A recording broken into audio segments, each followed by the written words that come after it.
Hello. How good are we at delivering big projects? That's a simple question, right? And a basic question, and an important question, because big projects are how we develop corporations and cities and countries. And yet, 30 years ago, when my co-author on How Big Things Get Done first asked that question, by the way, his name is Flyvbjerg. He's an Oxford University professor, and he asked that question 30 years ago, and he discovered that, in fact, nobody really knew. There were lots of opinions, but that's all they were opinions. Nobody had gathered the data, so Bent started collecting the data.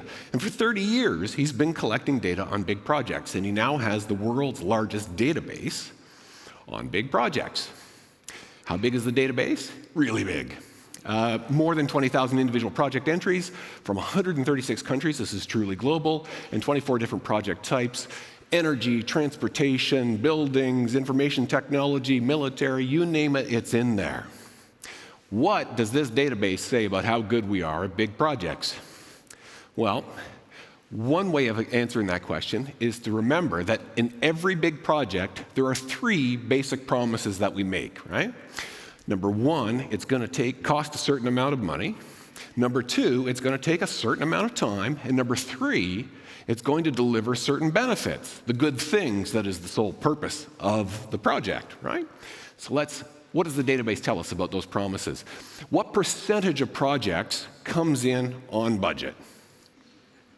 47.9. Yeah? How many big projects come in on budget and on time? 8.5%. Can you sense where this is going?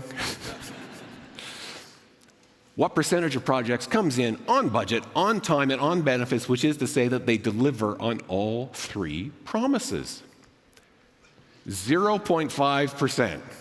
A rounding error. That's not good. If big projects are so important, why are we so bad at delivering big projects? To answer that question, I want to tell you the tale of two buildings. Both of these buildings are famous. Both of them are beautiful and innovative. But the projects that delivered these buildings are radically different. Here's the first building. You all know this building. This is the Sydney Opera House in Sydney, Australia. The Sydney Opera House started in the late 1950s. Some Australians said, you know, we need culture. Let's build an opera house down by the harbor. And there was a politician named Joe Cahill. He was the premier of the state of New South Wales. And Joe Cahill looked at this project idea and he said, that's fantastic. This is going to be my legacy. I'm going to get behind this. I'm going to make it happen. And so they had a worldwide competition to design the opera house. And they got hundreds of entries, but one entry leapt out. This is it. This is the first sketch of the Sydney Opera House. It's beautiful, isn't it? Do you know the name of the visionary who drew this sketch? Nobody. The world's most famous building, one of the world's most famous buildings, and nobody knows the name of the man. Isn't that interesting? Isn't that kind of telling? The man's name was Jorn Utzon. He was Danish. And so Joe Cahill called up Jorn Utzon and he said, congratulations, you win. Get to work on designing this wonderful building, designing your vision. And then Joe Cahill turned to his staff and said, in effect, I want you to put together a schedule, I want you to put together a budget, put it on my desk, and on Monday morning, we're announcing that construction is starting. And construction started. They started digging, and they started pouring concrete, and that was terrific. Everyone was excited. Look at the progress we're making. Meanwhile, Jorn Utzon was off doing work. And he had a lot of work to do because you know his entry to win this design competition? It consisted of basically a handful of sketches like this. That's it. There was nothing else to it. He hadn't even spoken to engineers. So one of the first things that Jorn Utzon did was he went and spoke to engineers and he said, here's my vision. How do we build this? And the engineers said, we have no idea. That's a problem. So Jorn Utzon got to work on this problem. How are we going to build my vision? And Jorn Utzon cracked the problem. He came up with an ingenious technical solution in order to build the building, which is why we have it today. The only problem is it took him 2 years to come up with that solution. And over those 2 years, they were doing what at the construction site? That's right, digging and pouring concrete. So when Jorn Utzon showed up and said, I have the solution, here it is the proper plan, they said, oh, well, I guess we have to bring in boxes of dynamite, blow up everything, clear the rubble, and start over. Yeah, that's not good. Of course, the Sydney Opera House is eventually built, but it takes 14 years to build the Sydney Opera House. And it goes, are you ready for this? It goes 1,400% over budget. And the Sydney Opera House, when it opened, was a flawed building. Its internal acoustics were so bad that the Sydney Opera House was not suitable for opera. And perhaps most tragic of all, when a project goes this wrong, you have to have somebody to blame, right? Who's the scapegoat? So who got blamed for this? Well, Jorn Utzon, of course. Halfway through the project, he was fired. He left Australia in disgrace. His reputation was destroyed, and as a result, he was never given another major commission to build another building. So this mismanagement cost the world not just dollars and Australian taxpayers, those are their dollars, right? You're not an Australian taxpayer, what do you care about that? Well, you and everybody in the world lost all the other wonderful buildings that Jorn Utzon would have designed if this project hadn't been so mismanaged. So, ladies and gentlemen, as beautiful as the Sydney Opera House is, you do not want to be involved in a project like this. Here's my second building. This is the Guggenheim Bilbao. This story is much less dramatic, with a happier ending. Some Spanish officials came to the architect Frank Gehry in the early 1990s and they said, we want you to build a brand new art museum. Terrific. Gehry got to work, and he started designing this, and he started planning it very, very rigorously, trying ideas, testing them, and he talked to everybody. He talked to fellow architects, he talked to engineers, he talked to construction companies, testing new ideas, and then he did something that nobody at that time had ever done before. He took his plan, and he turned it into a digital simulation, and he continued testing it to an incredible, precise, detailed degree. And only when he was determined and confident that he had a plan that could be delivered on budget and on time, only then did delivery start. And because they had an excellent plan, the delivery was smooth as fast, and as a result, this building was delivered on time, a little under budget, imagine that. And it massively exceeded the benefits. In fact, it brought so many tourists to Bilbao that it actually revived the whole city's economy.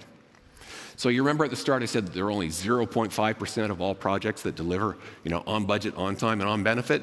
This is one of the 0.5%. So, two buildings, very famous, very beautiful, very innovative. One is a disastrous project, the other is a rare triumph. What's the difference? It comes down to one word: planning. What did Joe Cahill do? He had the barest outlines of a plan when he said, start construction, let's get going. And that's what they did. They started digging. Well, when you engage in quick and superficial planning like that, what do? You miss problems, little problems like engineers telling you, we don't know how to build the building. Those problems don't go away.